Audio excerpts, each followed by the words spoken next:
Hello friends, welcome back to our channel Sonia's kitchen. ഇന്ന് ഞാൻ ഉണ്ടാക്കാനായിട്ട് പോകുന്നത് ഒരു സ്പെഷ്യൽ ദോശയാണ്. ഈ ദോശയായിട്ട് വേണ്ടത് ഓട്സ് ആണ്. ഡയബറ്റീസ് ആയിട്ടുള്ളവർക്കൊക്കെ ആണെങ്കിൽ അറിയാം, അവർ സ്ഥിരം കഴിക്കുന്ന ഒന്നാണ് ഇങ്ങനത്തെ ഓട്സ്. ഈ ദോശ ഉണ്ടാക്കാനായിട്ട് വേണ്ടത് 2 ഇൻഗ്രീഡിയൻസ് ആണ്. ഒന്ന് ഓട്സ്, അതുപോലെ തന്നെ ഉഴുന്ന്. 1/2 കപ്പ് ഉഴുന്നെടുക്കുന്നുണ്ട്.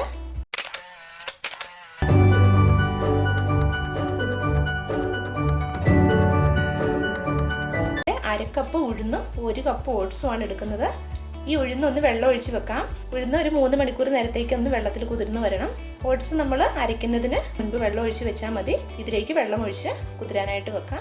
സത്യം പറഞ്ഞാൽ ഈ ദോശ ഒത്തിരി ഹെൽപ്ഫുൾ ആണ്, പ്രത്യേകിച്ചും ഡയബറ്റീസ് ആയിട്ടുള്ളവർക്കൊക്കെ. കാരണം എൻ്റെ ഫ്രണ്ടായിട്ടുള്ള ചേച്ചി ഇതുപോലെ ഇങ്ങനെ കഴിക്കാൻ തുടങ്ങിയതിന് ശേഷം ഈ ബ്ലഡ് ഷുഗറിനൊക്കെ നല്ല വ്യത്യാസം ഉണ്ടെന്ന് ചേച്ചി എപ്പോഴും പറയും. ഞാനും ഇതിന് മുൻപ് ഉണ്ടാക്കിയിട്ടുണ്ട്, നല്ലതാണ്, നല്ല ടേസ്റ്റിയാണ്. അപ്പോൾ ഇനി ഇത് 3 മണിക്കൂർ കഴിയുമ്പോൾ അരയ്ക്കാനായിട്ട് എടുക്കാം. ഇപ്പോൾ 3 മണിക്കൂർ ആയിട്ടുണ്ട്.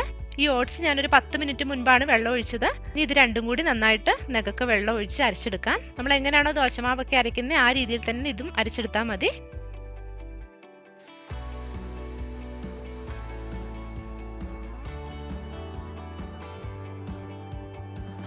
ഇനി ഇതൊന്ന് എല്ലാം അരച്ചെടുത്തിട്ടുണ്ട്. ഇനി ഇതൊന്ന് മിക്സ് ചെയ്യാം നന്നായിട്ട്.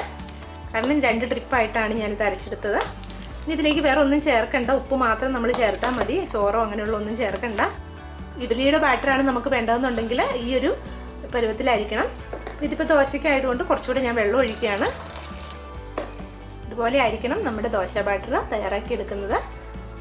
അപ്പോൾ ഇനി ഇത് സാധാരണ ദോശയ്ക്ക് നമ്മൾ മാവ് പുളിക്കാനായിട്ട് വെക്കുന്നത് പോലെ തന്നെ ഇതും ഒരു 8 മണിക്കൂർ നേരത്തേക്ക് മാറ്റി വെക്കാം. അപ്പോൾ 8 മണിക്കൂർ കഴിയുമ്പോഴത്തേക്ക് ബാറ്ററൊക്കെ നന്നായിട്ട് പൊന്തി വരും. ഒരു ഈസ്റ്റോ അങ്ങനെയുള്ള യാതൊന്നും ചേർക്കേണ്ട കാര്യമില്ല. ഉഴുന്ന് ചേർക്കുന്നത് കൊണ്ട് തന്നെ ആ ഉഴുന്ന് മാത്രം മതി ഈ ബാറ്റർ പൊന്തി വരാനായിട്ട്.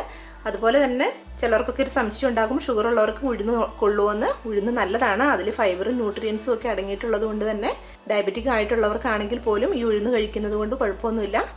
നല്ല ഹെൽത്തി ആയിട്ടുള്ള ഒന്നാണിത്. അപ്പോൾ ഇനി ഇത് നമുക്ക് 8 മണിക്കൂർ കഴിയുമ്പോൾ നോക്കാം. ഇത് കവർ ചെയ്ത് മാറ്റി വെക്കാം അതുവരെ.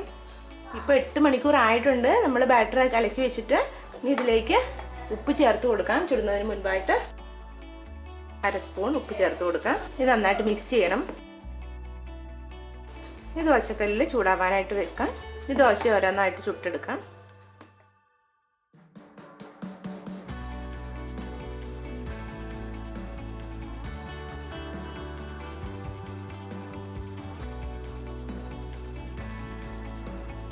അപ്പോൾ ഞാനിവിടെ ദോശയൊക്കെ ചുട്ട് കഴിഞ്ഞിട്ടുണ്ട്.